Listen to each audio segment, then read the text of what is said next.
O crente e a moda. No vídeo de hoje, um texto escrito pelo saudoso pastor Antônio Gilberto e publicado no jornal Mensageiro da Paz em novembro de 1991.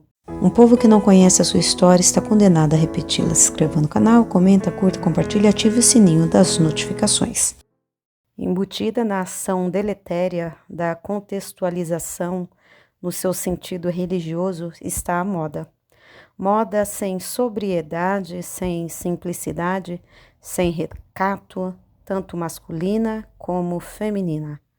Moda é o uso, hábito ou estilo do porte pessoal, variável no tempo e no espaço, em resultante de gosto, ideias, capricho, influência e etc. A moda manifesta-se na maneira de alguém se vestir, manter e arrumar o cabelo, de calçar e quase sempre inclui joias complementares. Ela é um fenômeno sociocultural de natureza injuntiva. Na igreja, a moda está vinculada aos costumes, mas costumes esses que situem o crente como ornamento da doutrina, como está escrito em Tito, capítulo 2, versículo 10. Isto é, a doutrina bíblica em si carece de expressão prática na vida dos fiéis de Deus. Ele precisa ser conhecido não somente através da sua palavra, mas através das vidas nas quais habita e predomina soberanamente. Diz a palavra em 1 de Pedro 1:5 que sejamos santos em toda a nossa maneira de viver. É evidente que toda maneira de viver inclui a moda, os costumes, os usos, as práticas. É evidente também que um povo santo ao Senhor deve ter costumes santos. Não se pode dissociar uma coisa da outra. Israel, como povo de Deus, teve problemas sérios aqui. Aquele povo, como nação, desviou-se mais uma vez.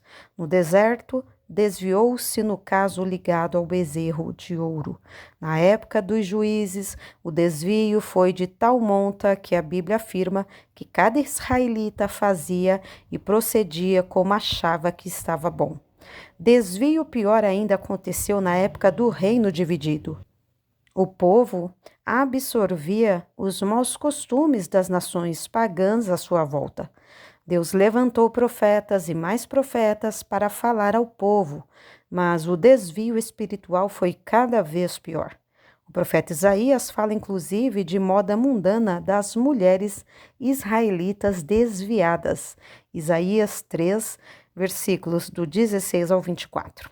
Muitas das práticas condenadas por Isaías são de uso idolátrico, espírita e pagão, quando se estuda o assunto com mais profundidade. Por exemplo, o cinto mencionado em Isaías 13:24 era uma faixa de couro, metal ou pano, de um palmo ou mais de largura, enrolado na cintura como figuras idolátricas do culto pagão e espírita daqueles dias.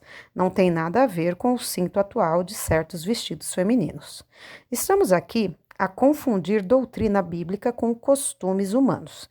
As doutrinas da Bíblia são divinas, universais e imutáveis. Os costumes são humanos, regionais e temporais, porque ocorrem na esfera humana, sendo gerados e influenciados pelas etnias, idade da pessoa, tradições, religião, folclore, existencialismo, humanismo, egoísmo, fanatismo e etc. Na Igreja do Senhor, esses costumes terão que ser diferentes, porque a Igreja de Jesus Cristo é um povo diferente em tudo do mundo, infesso a Deus. Tiago 4:4. É também o caso de Israel, a quem Deus chamou, dentre as demais nações, para ser um povo diferente e melhor em qualidade. A igreja atualmente continua importando costumes e práticas mundanos que só enfraquecem e anulam o seu testemunho como povo de Deus. Era a igreja que devia influir positivamente nos padrões de vida e costumes do mundo para melhorá-las, porque ela deve ser o sal da terra. Mas está acontecendo exatamente o contrário. A igreja deve entender de uma vez por todas que não é somente a porta de entrada que é estreita, o caminho em continuação também o é. Mateus 7:14. Há multidões de não crentes que a única Bíblia que eles leem é a vida do crente, e esta, quer o crente creia, quer não, é uma série dioturna de hábitos, usos, práticas, procedimentos e costumes.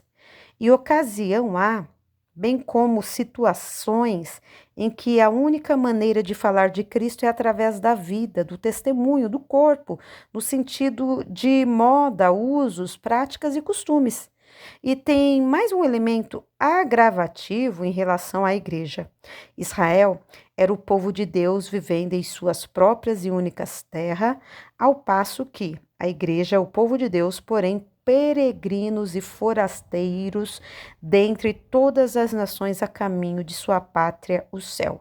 Se a igreja não se mantiver sempre despertada espiritualmente, ela perderá a batalha da contextualização com o mundo. O plano antigo de Satanás era destruir a igreja, aniquilando-a. E isso ele via que era impossível. Hoje, a sua tática principal é a da mistura da igreja com o mundo, da infiltração, do enfraquecimento de suas defesas espirituais. Ensinar bons costumes na igreja sem ensinar a doutrina bíblica é legalismo hipócrita, é admitir a salvação pelas obras, é preparar o povo para o fanatismo religioso que inverte os verdadeiros valores espirituais. O próximo passo dessa igreja é transformar costume em lei para oprimir o povo. Jesus deixou bem claro que isso é farisaísmo. Mateus 15:9. O crente não se torna salvo por praticar bons costumes. Ele deve praticar bons costumes porque é salvo. Por outro lado, ensinar a doutrina bíblica e desprezar os bons costumes, como fazem certos segmentos da igreja, é uma contradição, pois salvação sem renúncia, sem preço e sem testemunho prático e sem evidência perante a igreja e o mundo é um engano, é anomalia, é mistificação. Basta ver Efésios 2:10, 1 de João 2:15, Tiago 4:4, Romanos 12:2, Efésios 5:8, Filipenses 1:27 e João 17, do 14 ao 16. A Bíblia não estabelece moda alguma para a igreja. Ela deixa ao critério individual a escolha da moda entre as modas. Mas a Bíblia traça sim os limites que devem ser observados, porque quem quer agradar a Deus nesse assunto? A igreja, ela deixa ao critério individual a escolha da moda entre as modas. Mas a Bíblia traça sim os limites que devem ser observados por quem quer agradar a Deus nesse assunto. Tais limites são vistos, por exemplo, em 2 de Timóteo 2:9. Honestidade, literalmente no grego, bom gosto, sobriedade, equilíbrio, pudor, literalmente decência, recato, reserva, modéstia, literalmente simplicidade, sem exagero. Pelo seu porte, você quer ser identificado como um servo ou serva de Deus ou prefere ser identificado com os ímpios que erram porque não conhecem a Deus? No Éden, após a entrada do pecado na raça humana, vemos o traje provido por Adão e Eva, Gênesis 13:7, e o traje provido por Deus, Gênesis 3:21.